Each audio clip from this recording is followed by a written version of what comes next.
네, 코로나19 세계적 확산세가 심상치 않자 국내외 언론들이 다양한 내용의 보도를 쏟아내고 있는데요. 대한민국에 관해서 외신들은 어떤 보도를 내놓고 있나 준비된 화면을 보면서 살펴보겠습니다. 자, 영국 BBC 방송의 보도입니다. 한국과 영국을 비교를 하고 있는데요. 코로나19가 급격히 확산되고 있는 영국에서는 사재기 현상이 기승을 부리고 있다. NHS 소속 간호사 빌 브루시는 사재기 현상으로 피해받는 상황을 동영상 사이트에 올리면서 영국 정부를 비판했습니다. BBC는 해당 영상을 보도하면서 영국과 달리 한국은 올바른 시민의식이 발휘돼서 사재기 현상은 찾아볼 수 없다면서 두 국가의 차이를 비교했습니다. 네, 다음은 일본 교도통신의 보도입니다. 약 8,800명의 감염이 확인된 한국이지만 생활치료센터가 의료체계의 붕괴를 막아주고 있다. 이런 보도입니다. 그리고 한국의 대기업들의 태도도 언급을 했는데요. 감염자가 집중된 대구의 경우는 정부 시설뿐만 아니라 삼성과 LG 등 대기업이 정부의 요청을 받아들여서 사원 연수시설을 제공하면서 높은 수용 능력을 보여줬다라는 평가를 내놨습니다. 자, 파이낸셜 타임즈의 세계적인 역사학자죠. 유발 하라리 교수의 기고문입니다. 한국은 일부 접촉자의 추적 시스템을 이용하긴 했지만 광범위한 검사와 투명한 보고 그리고 정보를 잘 습득한 대중의 자발적인 협조에 의존했다. 그러면서 전염병 그 자체와 그에 따른 경제적 위기는 모두 세계적인 문제라면서 오직 전 세계적인 협력과 연대만이 이 문제를 효과적으로 해결할 수 있다고 전했다. 네, 저는 이 중에 글쎄요, 일본 같은 경우에 언론은 물론이고 학자들 같은 경우도 우리나라의 방식에 대해서 굉장히 좀 폄하하는 그런 얘기들이 많이 있었는데 교도통신에서 생활치료센터를 소개한 것이 눈에 띕니다. 유럽에서 지금 폭발적으로 확진자가 급증하면서 이탈리아의 경우를 봐도 그렇고요.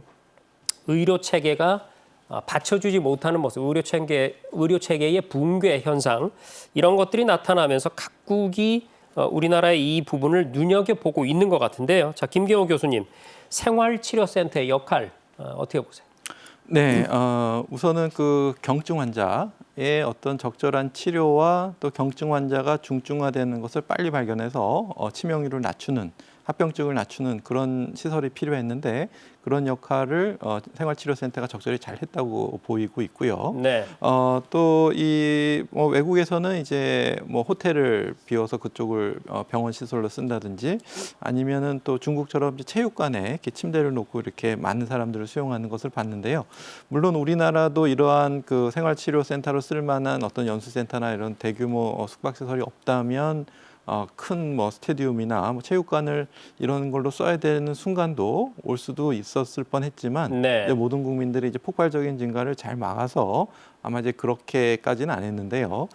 일단은 모르겠습니다. 이제 처음엔 이제 우리가 병상은 한정되어 있고 특히 중환자실도 제한이 되어 있는데 처음에 일본에서 28번 환자까지가 올 때는 모든 환자들을 사실은 이제 음압 격리병상 중환자 시설에서 이렇게 봤는데 이제 폭발적인 증가에서는 이제 좀 중증 위중한 환자를 가려서 이제 그런 음압 격리 병상에 먼저 배정을 하고 나머지 환자들은 생활치료센터에 수용할 수 있는 만약에 그런 분들이 다른 병상까지 차지했다면 코로나19가 아닌 다른 질병에 의한 환자분들이 적절한 치료를 받지 못했을 거라고 생각되기 때문에 이 생활치료센터는 매우 적절하게 잘 준비해서 효과적인 효과가 있었다고 생각이 됩니다. 자, 이런 가운데요. 최근에 유튜브에 영상이 하나 올라왔는데 말이죠. 이게 국내외 네티즌들의 마음을 움직이고 있다고 합니다. 코로나19에 대응하는 대한민국 사람들의 모습이 담겨진 영상인데요. 저희가 준비를 했거든요. 먼저 그 영상을 보고 그에 대한 해외 네티즌들의 댓글, 반응부터 살펴보도록 하겠습니다. 화면 함께 보시죠.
영상 잘 봤습니다. 이미 워낙에 많은 분들이 보신 영상이라서요. 시청자 여러분께서도 이미 보셨을 수도 있고 혹은 유튜브 사용이 좀 익숙치 않은 분들은 이번에 처음 보기도 하셨을 텐데 오늘 오후에 300만 회 조회수가 나왔고요. 댓글이 무려 13,000개가 넘었다고 합니다. 그런데 이 댓글은 조금 전에 여러분께 보여드린 영상은 이제 한국어로 돼 있는데요. 그 밑에 영어 자막이 달려서 해외 네티즌들에게 보여졌고 굉장히 많은 수의 해외 네티즌들이 댓글을 달았습니다. 그래서 저희가 한번 해외 네티즌들은 어떤 댓글을 달았는지 준비를 좀 해봤거든요. 한번 보실까요? 네.